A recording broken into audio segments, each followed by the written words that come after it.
આણંદ જિલ્લા પંચાયતના પ્રમુખની ચૂંટણીમાં સર્જાયો રાજકીય ડ્રામા। ખોટા આદિવાસી સર્ટિફિકેટના આધારે પ્રમુખ પદ મેળવવાનો પ્રયાસ નિષ્ફળ। ભાજપના ઉમેદવારનું ઉમેદવારી ફોર્મ રદ કરવામાં આવ્યું। પ્રમુખ માટે 2 ફોર્મ આવ્યા હતા। આમાંથી એક ફોર્મ ગૌરીબેન શંભુભાઈ તડવીનું ફોર્મ માન્ય રાખવામાં આવ્યું છે। સત્યમેવ જયતે આખરે સત્યનો વિજય થયો છે। પ્રમુખ પદ માટેનું જ્યારે પ્રક્રિયા શરૂ થઈ ત્યારે ભાજપ તરફથી ખોટા આદિવાસીના દાખલા મેળવી અને પ્રમુખ પદ માટેનો દાવો કરવામાં આવ્યો હતો। સત્તા છે એટલે અમે બધું જ કરીશું એવા અભિમાનમાં રાખતા અહીંયાના ભાજપના જે આગેવાનો છે અને ચકાસણી દરમિયાન જે અમારી પહેલેથી જ રજૂઆત હતી, વાંધો હતો, એ અમારી રજૂઆતને ચૂંટણી અધિકારી ડીડીઓએ ધ્યાનમાં રાખી અને આજે ભાજપના પ્રમુખ પદ માટેના ઉમેદવારનું ફોર્મ રદ કર્યું છે।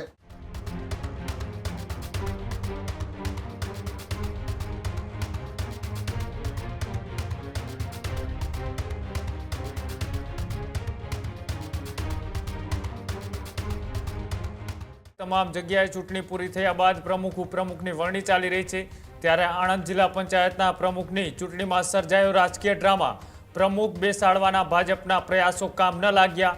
ખોટા આદિવાસી સર્ટિફિકેટના આધારે પ્રમુખ પદ મેળવવાનો પ્રયાસ નિષ્ફળ। ભાજપના ઉમેદવારનું ઉમેદવારી ફોર્મ રદ કરવામાં આવ્યું।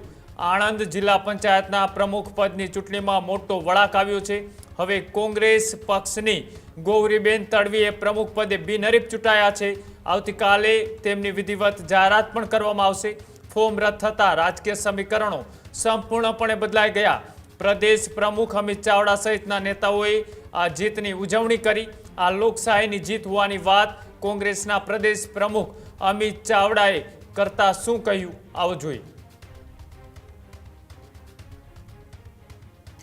આજે આણંદ જિલ્લા પંચાયતના પ્રમુખ અને ઉપપ્રમુખના પદ માટે નોમિનેશન પેપર્સની ચકાસણીની પ્રક્રિયા હતી, જેમાં પ્રમુખ માટે 2 ફોર્મ આવ્યા હતા। આમાંથી એક ફોર્મ ગૌરીબેન શંભુભાઈ તડવીનું ફોર્મ માન્ય રાખવામાં આવ્યું છે અને મયુરી નિકિત પટેલ સારસાથી એનું ફોર્મ અમાન્ય રાખવામાં આવ્યું છે।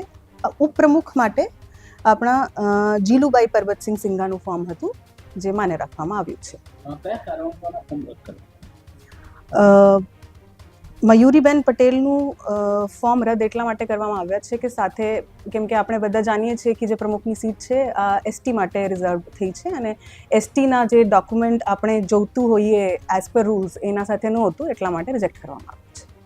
સત્યમેવ જયતે આખરે સત્યનો વિજય થયો છે।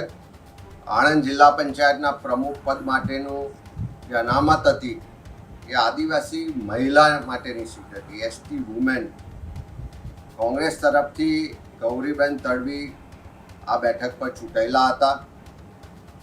પ્રમુખ પદ માટેનું જ્યારે પ્રક્રિયા શરૂ થઈ ત્યારે ભાજપ તરફથી ખોટા આદિવાસીના દાખલા મેળવી અને પ્રમુખ પદ માટેનો દાવો કરવામાં આવ્યો હતો। અમે વારંવાર પહેલાં પણ રાજ્ય ચૂંટણી પણ કલેક્ટર, ડીડીઓ, આદિવાસી કમિશનર બધી જ જગ્યાએ જાણ કરી હતી કે આ ખોટા આધાર પુરાવાના આધારે દાવો કરે છે, આમને રોકવા જોઈએ। તેમ છતાં સત્તા છે એટલે અમે બધું જ કરીશું એવા અભિમાનમાં રાખતા અહીંયાના ભાજપના જે આગેવાનો છે એમણે આજે ખોટા એસટીના પુરાવા સર્ટિફિકેટ સાથે પ્રમુખ પદ માટેનું ઉમેદવારી ફોર્મ ભર્યું હતું।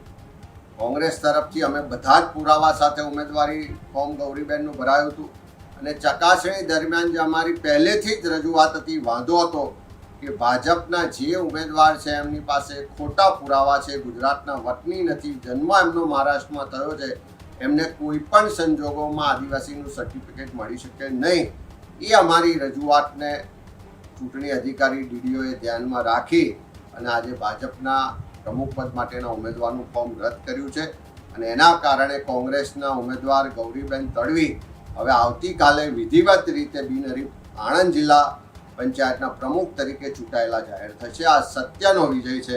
ફરીથી ભારતીય જનતા પાર્ટીની ખોટા સર્ટિફિકેટથી સત્તા મેળવવાની જે ચાલ હતી એ નિષ્ફળ નીવડી છે। અત્યારે જ ન્યૂઝરૂમ ગુજરાતની યુટ્યુબ ચેનલને સબસ્ક્રાઇબ કરો અને ઇન્સ્ટાગ્રામ અને ફેસબુક પર ફોલો કરો।